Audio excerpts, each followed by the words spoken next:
que oui, la date exacte de la naissance de Jésus, elle n'est pas vraiment connue. Oui, elle n'est pas vraiment connue. Dieu n'a pas perdu son temps pour pointer un jour dans le mois et de l'année. Il y a certains qui pensent que Jésus était né vers septembre.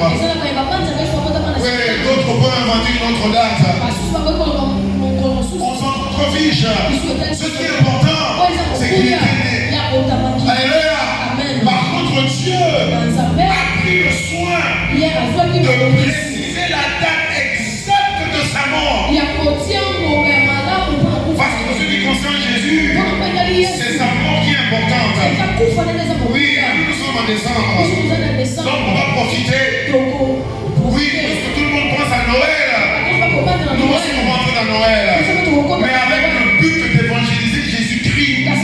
Pas pour aller fêter Papa Noël. Alléluia. Oui, quand vous aurez vos enfants. Oui, papa, tu dois dire à tes enfants. Tu leur diras, je suis le Père Noël. C'est toi le Père Noël.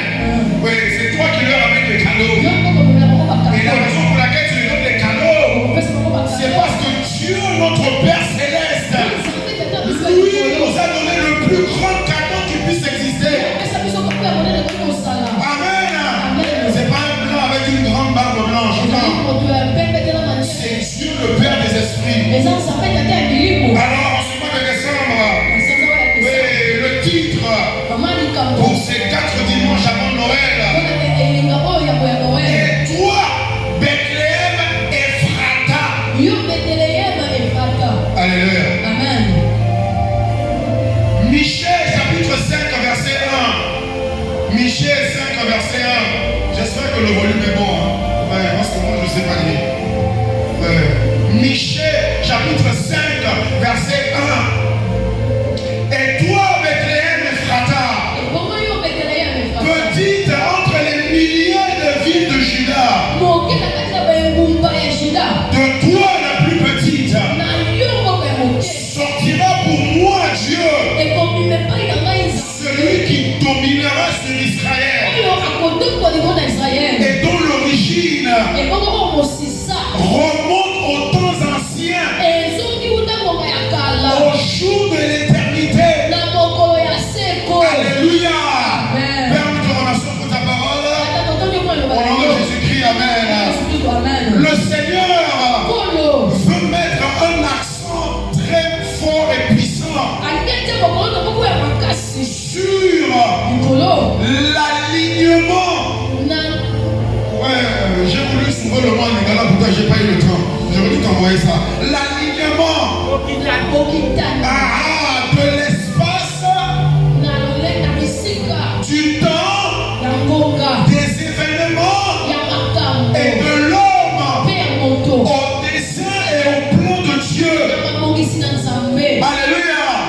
Bethléem, le lieu de naissance de ton sauveur et le mien, n'a pas été un choix au hasard. On n'a pas le temps de faire une étude biblique et historique sur Bethléem. Oui, pasteur essaie de finir à l'heure. Oui, je vais seulement dire ceci. Bethléem a été vu depuis Abraham. La Bible dit Abraham était en train de circuler dans tout le territoire de Canaan. C'est Dieu qui le montrait ce qui va l'appartenir à lui et à sa descendance. Plusieurs fois, Abraham est passé à côté de Bethel.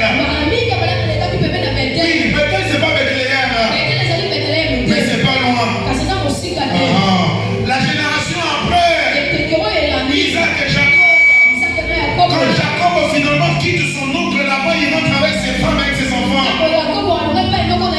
Pendant qu'il parte, la Bible dit, arrivé à côté de Bethléem Ephrata, Rachel, la femme que Jacob aimait beaucoup, était prête à enfanter Benjamin, proche de Bethléem Ephrata. L'accouchement était pénible. Elle est morte. L'enfant a survécu. Tu continues encore. Plusieurs générations après, tu arrives à un temps du prophète Samuel.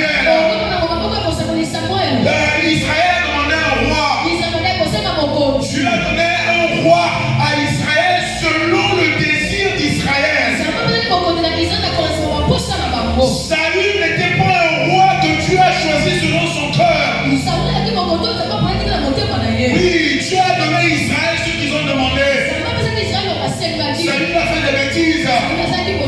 Dieu va dire à Samuel, j'ai trouvé un homme selon mon cœur. Où est-ce qu'il est? À la maison d'Isaïe. Où ça? À Bethléem. Alléluia. Amen. Là où le Fils de Dieu devait naître, Dieu a commencé à préparer l'espace ou le lieu où il devait arriver. Des générations et des générations plus tôt. La Bible ne mentionne jamais quelque chose en vain. Rien dans la Bible n'est inutile. Si tu ne vois pas son utilité, continue à lire, tu la verras un jour par la grâce de Dieu. Alors aujourd'hui, on veut parler de quoi?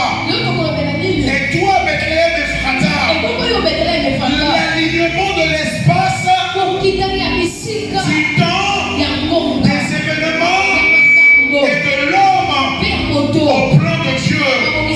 Aujourd'hui, on commence avec l'espace ou le lieu.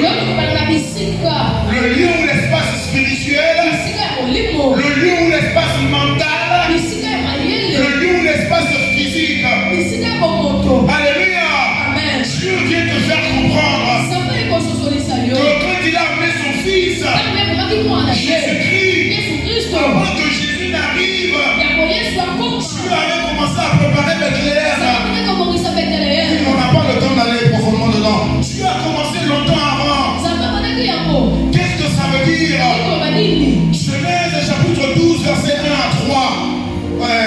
L'espace, le lieu spirituel, mental et physique que Dieu doit aligner selon la promesse qu'il te fait. Parce que la promesse de Dieu pour toi ne s'accomplira qu'à un lieu précis. Alléluia. Oui, à un lieu précis. Pas n'importe où. Oh, il est le Dieu omniprésent. Alors je peux aller à Montréal. Parce que là-bas aussi Dieu va m'utiliser. Qui t'avait dit d'aller à Montréal? C'est pas parce que tu as l'argent et le visa que Dieu approuve que tu partes à Montréal. Alléluia. Vaut mieux être pauvre, mais là où Dieu veut que tu sois, que d'être riche et te retrouver en un lieu que Dieu ne t'a jamais envoyé. Oui, alléluia. Oui, j'espère que tu es avec moi. On va finir en criant. Genèse 12, 1 à 3. Genèse 12, 1 à 3. L'Éternel dit à Abraham, va-t'en de ton pays, de ta patrie, de ta maison de ton père, dans le pays que je te montrerai. Et là-bas, je ferai de toi une grande nation. Je te bénirai, je rendrai ton nom grand. Tu seras une source de bénédiction. Je bénirai ceux qui te bénissent. Je bénirai ceux qui te maudissent. Alléluia. Tout avec Dieu commence d'abord par lui en te montrant le lieu où tu dois être. Parce que Dieu n'est pas un Dieu de désordre. Alléluia. Et quand Dieu fait quelque chose, c'est avec précision. Et la précision commence par la localisation divine. Alléluia. C'est important. Le Seigneur vient te dire en décembre. Oui, il y a des promesses qu'il t'a faites. Dans la Bible et directement à toi personnellement. Mais il faut que tu saches que ces promesses à lui reviendront à toi que lorsque tu seras à l'endroit précis qu'il avait choisi pour que tu dois être. Alléluia. Abraham avait 75 ans. C'était pas un petit enfant. Sa femme aussi elle avait 65 ans. Oui, parce qu'elle avait 10 ans de moins. Oui, c'est peut-être pour ça que les Balouba, quand ils se marient, ils aiment toujours que la femme ait 10 ans de moins. Ouais, voilà. Je jette ça comme ça. Peut-être parce que c'est l'anniversaire de maman, c'est peut-être pour ça que je pense. Joyeux anniversaire, maman. Alléluia. Oui, amen. Oui, Abraham a 75 ans. Dieu me dit c'est le temps de partir. C'est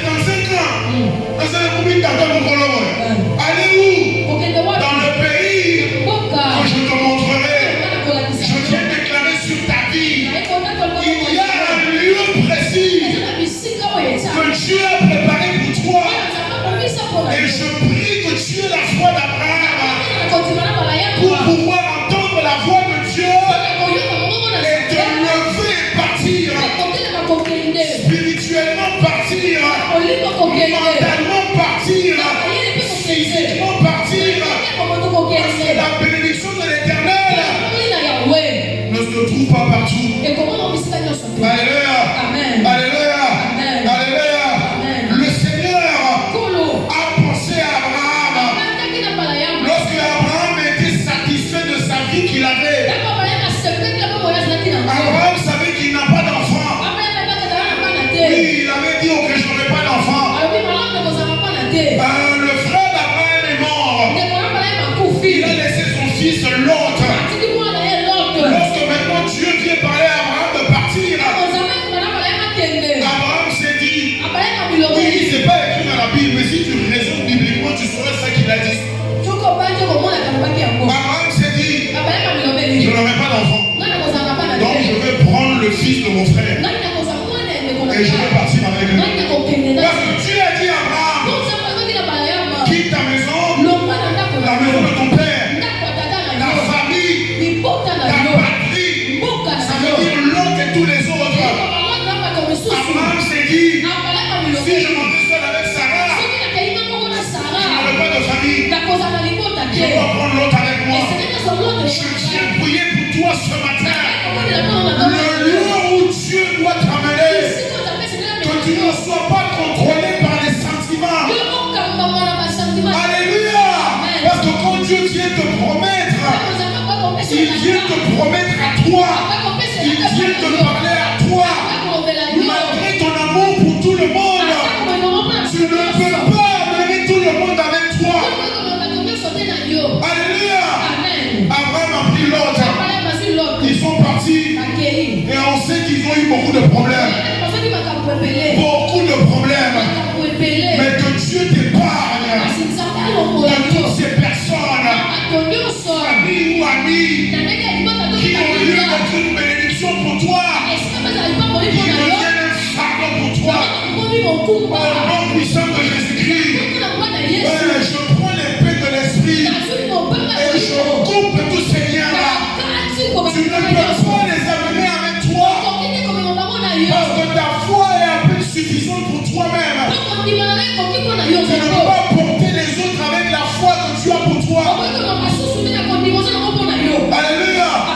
Parce qu'il y a un Messie qui arrive. Alors, il y a une bénédiction qui arrive. Il y a l'accomplissement d'une promesse quelque part. La promesse d'atteindre là-bas. Ce n'est pas la promesse de venir à toi. C'est à toi de te lever, aller vers la promesse.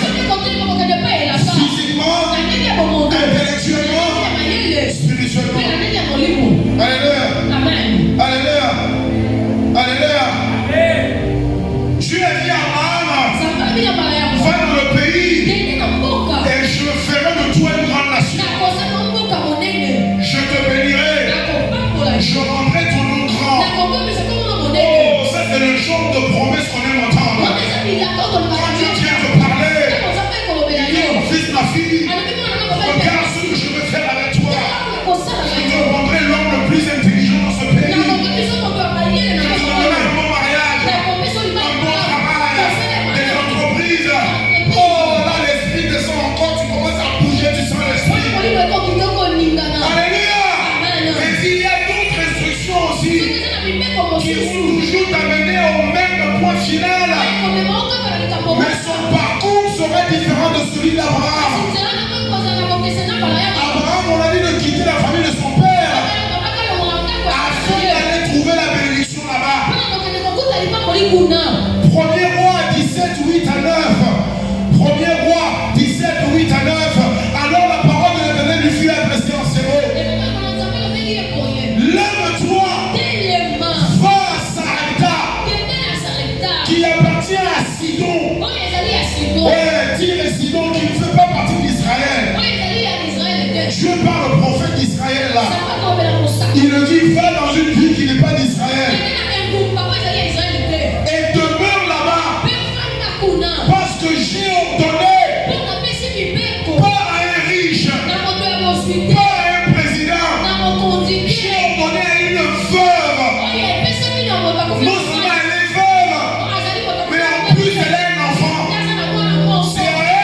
donné de te nourrir pendant 3 ans.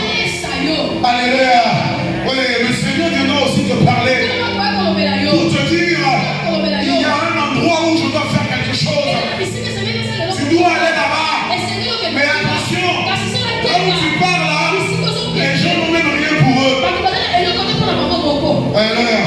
La promesse de Dieu, ce n'est pas dans la visibilité de l'abondance. Alléluia. Parce que c'est ça qui a été le problème de l'autre. Quand il s'est séparé avec son oncle Abraham, l'autre a choisi comment, Sodome et Gomorrhe. Mais je prie pour toi que tu ne choisiras jamais selon l'apparence, mais selon la parole du Seigneur dans ton esprit. Tu es conduit par l'esprit en toi. Tu n'es pas conduit par les opportunités devant toi. Ouais, c'est ça que le Seigneur veut te dire.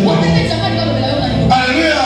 Parce que la Bible dit, il y a une voie qui semble être juste à l'homme.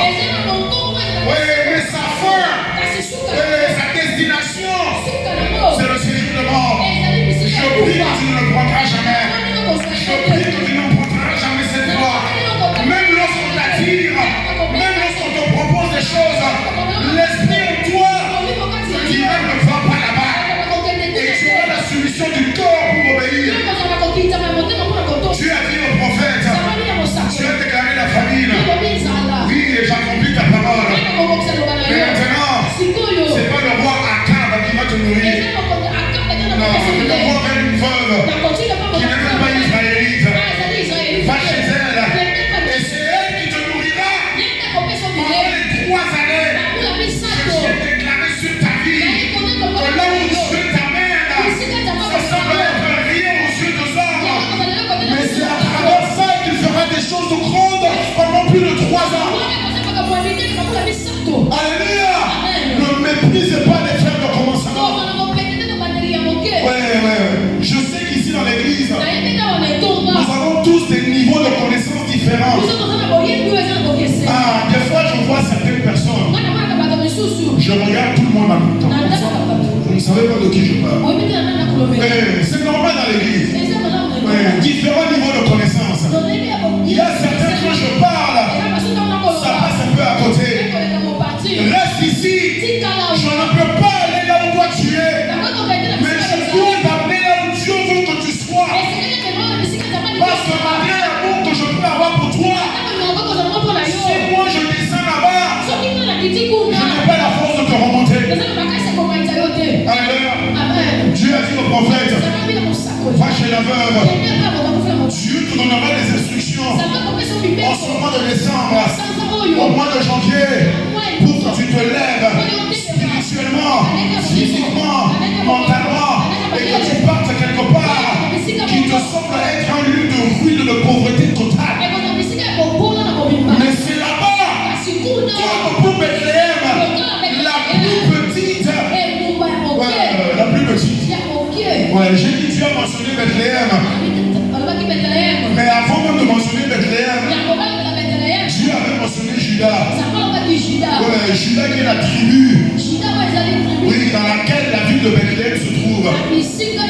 Jacob, quand il prophétise sur ses enfants, il dit c'est de Judas que sortira le sceptre, le bâton de commandement d'Israël. Je prie pour toi, lorsqu'il semble rien se passer, lorsqu'il semble rien se passer autour de toi, tu seras guidé. Parce que lui, dans l'origine, remonte aux temps anciens. Parce qu'il est le seul qui est hier, aujourd'hui et éternellement. Quand il te dit d'aller quelque part, c'est parce qu'il avait déjà préparé pour toi. Et je prie que tu auras l'obéissance du prophète. Qu'est-ce que ça veut dire? Genèse 2, 8 à 9. Genèse 2, 8 à 9. Et ensuite 15 à 17. Genèse 2, 8 à 9. Et ensuite 15 à 17. Là, on voit l'ordre de la création. Ouais. Dieu n'a pas créé l'homme en premier. Dieu a d'abord dit que la lumière soit. Et la lumière là, c'est pas le soleil et la lune. La lumière là, c'est la présence de Dieu lui-même.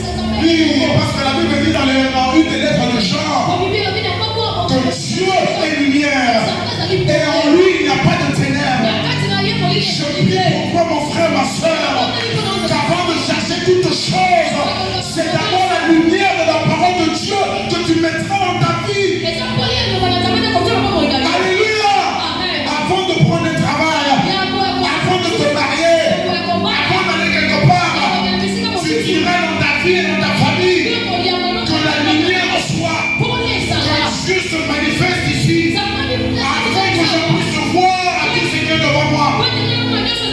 La Bible dit dans Genèse, la terre était sans forme, couverte par les ténèbres. L'Esprit Saint bougeait au-dessus des eaux. Et il ne faisait rien. Pourquoi il ne fait rien? Parce qu'il n'y a pas de lumière. Parce que ce sont que les ténèbres. La terre est là, mais elle n'a pas de forme. L'eau est là, mais il y a des ténèbres. L'eau est là, mais il n'y a pas de poisson. Si tu ne permets pas la lumière de Dieu d'éclairer ta vie, tu verras des ressources, mais elles n'auront pas la vie en elles. Alors je déclare sur ta vie que c'est la parole de Dieu dans les Écritures, ce qui te dit à toi, qui vont éclairer ton sentier.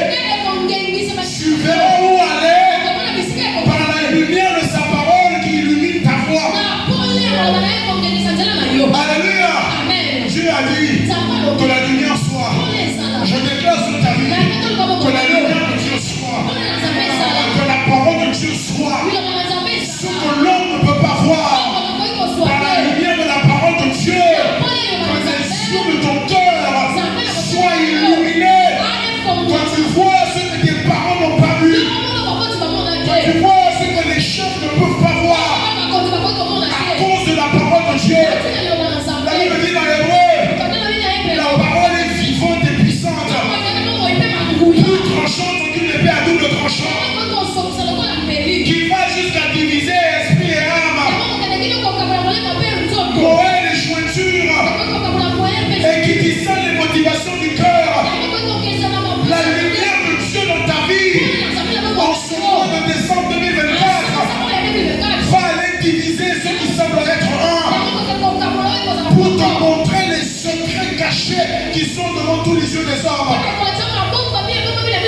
Dieu a dit dans Isaïe 45, c'est moi qui ai choisi Cyrus.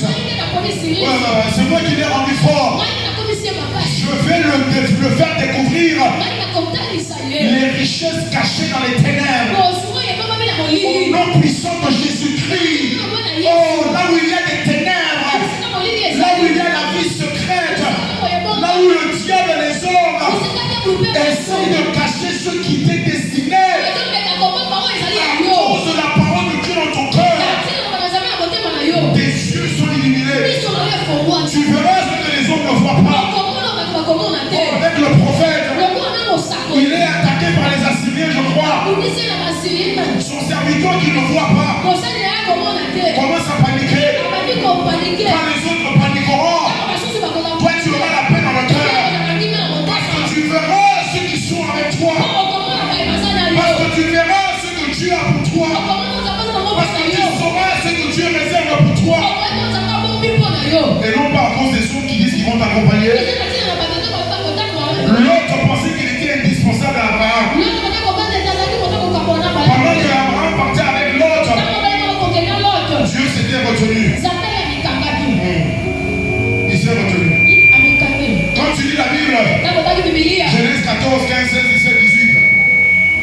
Une fois que l'autre est parti, c'est là que Dieu est venu. Il a dit à Abraham, viens. Sors, viens. Maintenant, moi, je peux te montrer ce que tu ne pouvais pas voir avant. Au nom puissant de Jésus-Christ, toute relation néfaste, toute relation nuisible, toutes les relations de censure, les bêtes là qui s'accrochent pour boire ton sang tout le temps,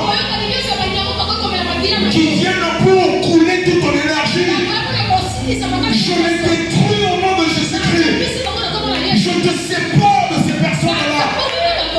Mentalité, comportement, association, par l'épée de l'esprit, je romps le lien afin que Dieu te prenne par la main et qu'il te dit regarde en haut, ne regarde pas en bas.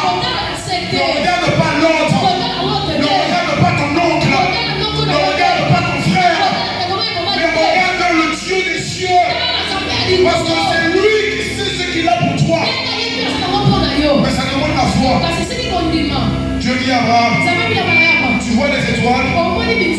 Abraham qui dit oui. Dis-moi quelque chose. Est-ce que les étoiles n'avaient jamais apparu avant ça? Tous les jours, les étoiles étaient là. Mais Abraham ne regardait jamais en haut. Parce qu'il regardait l'autre. Il disait, ah, lui, l'autre là, je crois qu'il va avoir des enfants. Il aura un fils. Et comme moi, je suis son oncle, oui, selon les traditions là, il pourrait prendre le fils de l'autre et dire, c'est mon fils à moi. On dit, ah, pasteur, ça c'est kidnapping. Qu'est-ce que Jacob avait fait avec les fils de Joseph? Oui, vous les théologiens. Qu'est-ce que Jacob a fait? Il a dit à Joseph, ton fils Ephraïm et Manassé sont mes enfants à toi. Alléluia. Voilà ce qu'Abraham espérait. Dieu a dit, quand tu le regardes, ton neveu, je ne peux pas encore te montrer. Mais en ce mois de décembre, par la parole de Dieu qui vient à toi, tu pourras lever la tête. Tu pourras rentrer en toi-même afin de voir ce qu'il a réservé pour toi. Au nom puissant de Jésus-Christ. La création, Dieu a d'abord déclaré sa lumière. Après ça, il a séparé les eaux de la terre.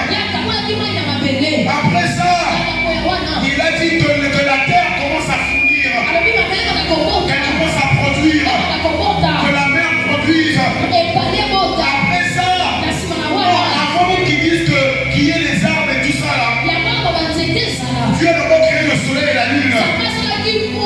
Pourquoi le soleil et la lune? Monsieur ingénieur agronome, s'il n'y a pas de soleil, il n'y a pas de plante, n'est-ce pas? La photosynthèse. Je me rappelle un peu. Alléluia! Dieu n'a pas fait les plantes avant de faire le soleil. Le Seigneur vient te dire, ceux qui courent après l'argent, ce sont ceux qui ne sont pas illuminés. Parce qu'ils veulent l'argent sans avoir la source qui donne l'argent. Alléluia. Amen. Dieu crée le soleil. Dieu crée la lune. La lune. Je ne suis pas un spécialiste en ça, mais je sais que la lune, ça contrôle les marées de la mer. Oui. Les montées et descentes de la mer. C'est ça qui régule les eaux. Dieu met d'abord l'ordre avant d'amener sa bénédiction dans ta vie. Je prie mon frère, ma soeur, tu seras soumis, obéissant, afin de laisser Dieu venir placer ceux qu'il faut là où il faut. Alléluia. Parce que Dieu ne bénit jamais là où il y a le trésor. Si tes pensées sont un trésor, aujourd'hui tu veux faire la médecine, demain tu veux faire la comptabilité, après-demain la politique. Dieu vient te dire, il est te réprimander. Tu mènes une vie de trésor. Le roi Ézéchias, je crois, le prophète est allé le voir pour lui dire, mets ta maison en ordre parce que tu vas partir. Mais toi, Dieu vient te dire, mets ta maison en ordre parce que je veux te bénir. Alléluia. Mets ta maison en ordre. Mets tes pensées en ordre. Prends une décision. Attache-toi à ça. Reste là. Ne va pas ailleurs. Ne suis pas ce qui est visible. Oh, ici on vend cela. Alors je vais aller tenter ça. Retourne vers ton Père. Le Père des esprits. Oui, le Dieu qui est lumière. Et demande-le. Illumine les yeux de mon cœur, Seigneur. Montre-moi pourquoi je suis ici sur terre. Les gens pensent que cette prière, c'est seulement pour les pasteurs. C'est pour tout être humain. Dieu ne veut pas que tu montes une maison en 2025. Parce qu'en 2025, il vient pour bénir. Alléluia. Il vient pour bénir. Mais quand il passe, il faut qu'il y ait l'ordre. S'il y a du désordre, il ne peut pas rester là-bas. Dieu a créé le soleil et la lune. Il a créé les plantes.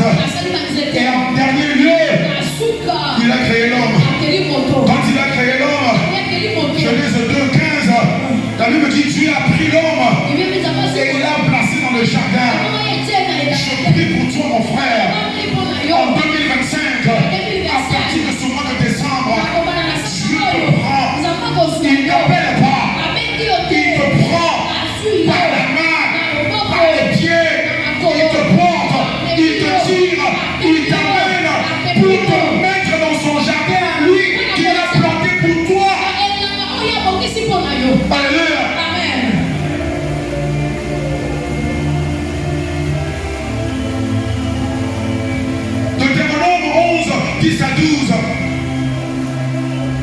Ce lieu physique là, cet endroit naturel, cette profession, ces études là, ces activités dans entrepreneuriales là, que Dieu a préparé pour toi. Le Seigneur te dit, Deutéronome 11, 10 à 12, le pays dont tu vas entrer en possession, le pays où je te dis d'aller, n'est pas comme le pays d'Égypte, d'où tu es sorti. D'où tu es sorti. La vie que Dieu prépare pour toi l'année prochaine, elle n'est pas comme la vie que tu as connue en 2024. Amen. Jésus a dit, on ne prend pas du vin nouveau pour mettre dans les vieilles outils. Alléluia. Ça ne va pas marcher. Dieu a déjà son vin nouveau. Il a déjà pris la position pour la verser. Mais si ton vase, si ton outre est toujours ancien, Dieu ne versera rien.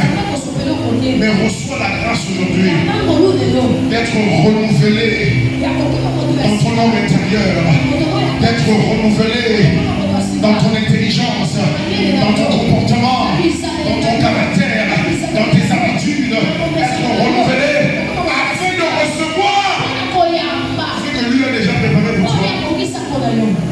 Dieu dit à Israël, là où je vous amène, ce n'est pas comme de là où vous êtes sortis. Oui, parce que de là où vous venez, vous jetiez la semence dans le champ et vous l'arrosez avec votre pied comme dans un petit jardin. Mais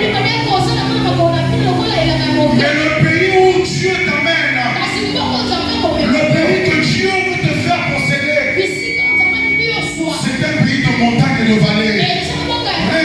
Je déclare sur ta vie, reçois l'esprit de Caleb. Tu ne diras pas donne-moi ma petite bénédiction, mais tu diras où est ma montagne, Seigneur.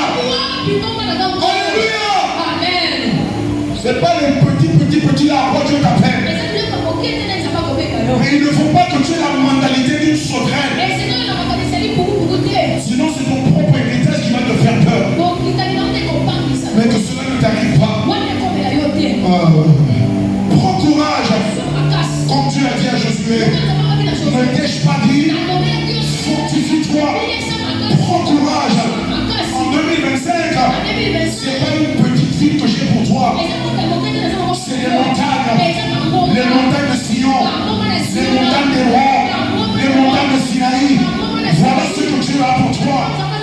Des vallées profondes, des vallées pleines de verdure, des vallées pleines de pâturage, où Dieu veut te faire reposer. Mais il faut que tu fasses la différence. Ce que tu as fait l'année passée, tu dois tout changer. Voilà les Écritures.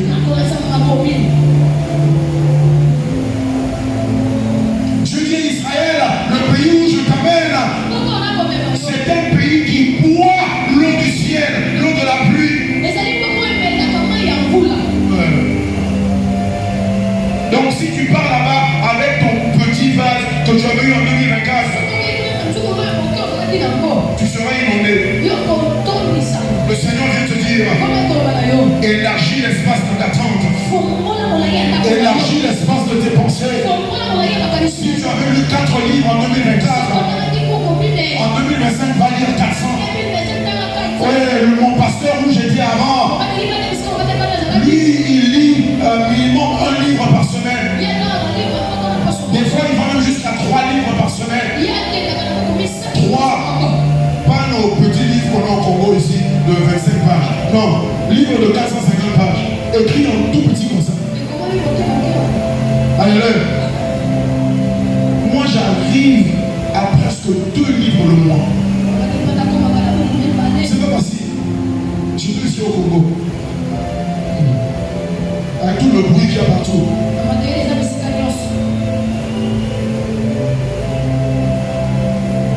Alléluia. Le Seigneur t'appelle.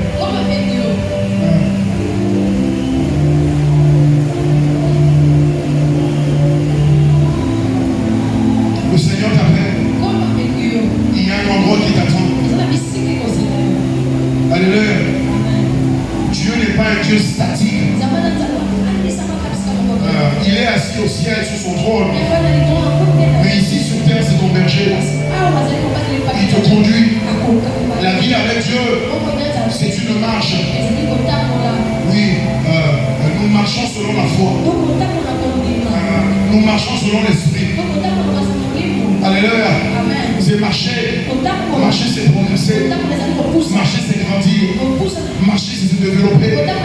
Marcher, c'est apprendre plus. Et apprendre, c'est d'abord lire. Et lire, c'est d'abord la Bible. Alléluia. Vous vous êtes mariés. Ce n'est que le début du commencement. Oui, voilà, vous êtes là, vous êtes là. J'espère que vous avez décidé du nombre d'enfants. Ne dites pas, oh Dieu seul, c'est Dieu m'a donné. Arrêtez ces histoires-là. Vous allez vous retrouver avec 15, vous allez faire quoi?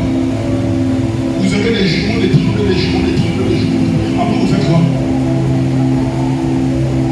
Ouais, décide. Dieu n'a fait grâce qu'à Jacob. Peut-être que je prêcherai sur ça un jour.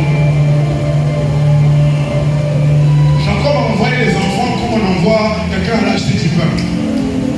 Pas Ruben, pas Isaac, pas Judas. Chaque année, ça sort comme ça.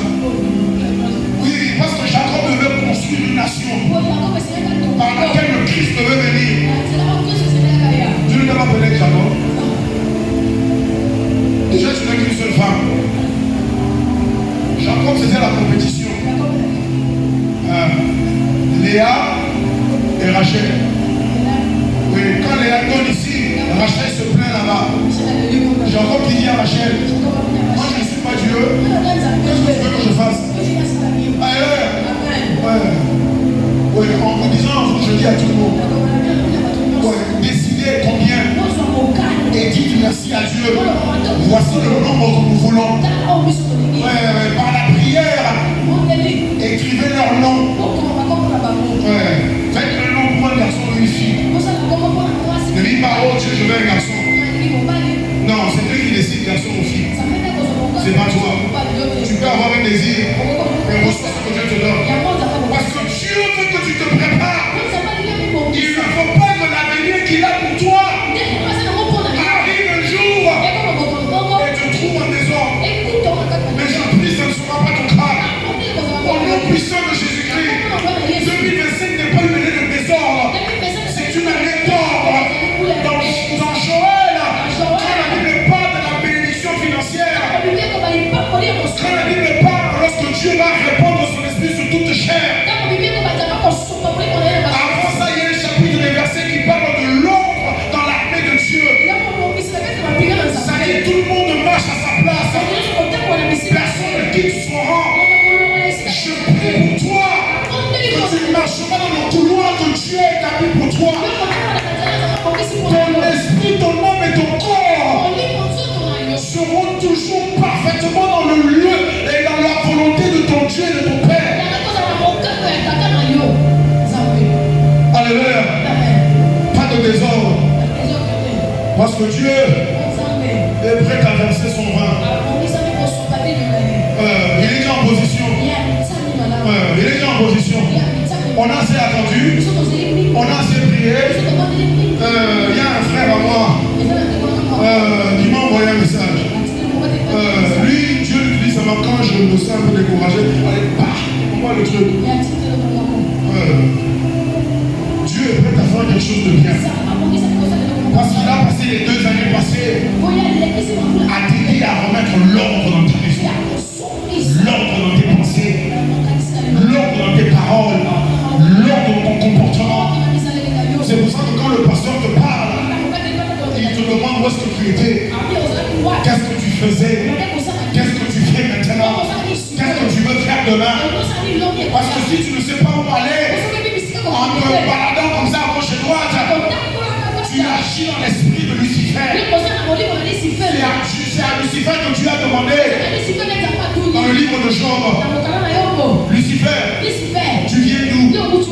Lucifer répond à Dieu. Celui qui connaît tout.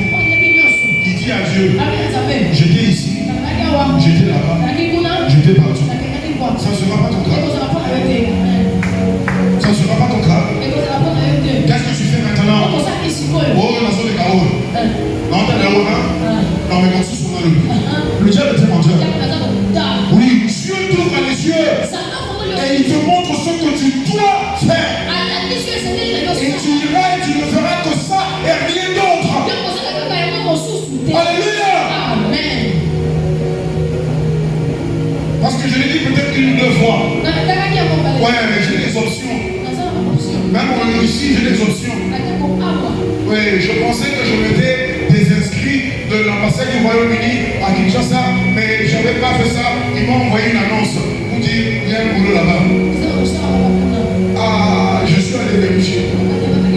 Pendant que je vérifiais, j'entendais la voix qui me disait tu fais quoi? Je dis je regarde seulement. Tu regardes pourquoi? Je dis je veux juste savoir. Je veux savoir pourquoi. Tu as oublié ce pourquoi tu es venu ici? Alléluia. Je ne suis pas pasteur parce que je n'ai rien à faire dans la vie. Je suis pasteur parce que c'est ça que Dieu m'a dit de faire dans ma vie. Alléluia. Ouais. Et le jour où j'aurai enfin mes multi-millions, oui, en ce moment-là, j'espère que toi et moi on se rencontrera chacun dans ses multi-millions. Que Dieu me dise amen. Ouais. Tu es là, tu me regardes. Ce que je te dis là, je sais que tu n'as jamais entendu. Je sais. Mais reste là. Continue à écouter. Un jour, cette parole portera son fruit. Mais si tu restes ici. Amen. Amen. Dieu t'appelle. Dieu t'envoie. Dieu t'ordonne. D'être là, il veut que tu sois. Physiquement, mentalement. Mentalement, c'est 1 Corinthiens 13, 11. Quand j'étais enfant, je pensais comme un enfant. Je raisonnais comme un enfant. Je travaillais comme un enfant. Oui, je ressentais comme un enfant. Mais quand je suis devenu un homme, quand je suis devenu un adulte, qu'est-ce que j'ai fait? J'ai mis fin à ce que c'était un enfant. C'est quoi la différence entre un enfant et un adulte? C'est la décision. J'ai décidé. Aujourd'hui, c'est terminé. Je veux prier plus. Je me réveillerai 1 heure plus tôt. Et je prierai en langue pendant 1 heure. Que je ne sois fatigué ou pas. Je décide à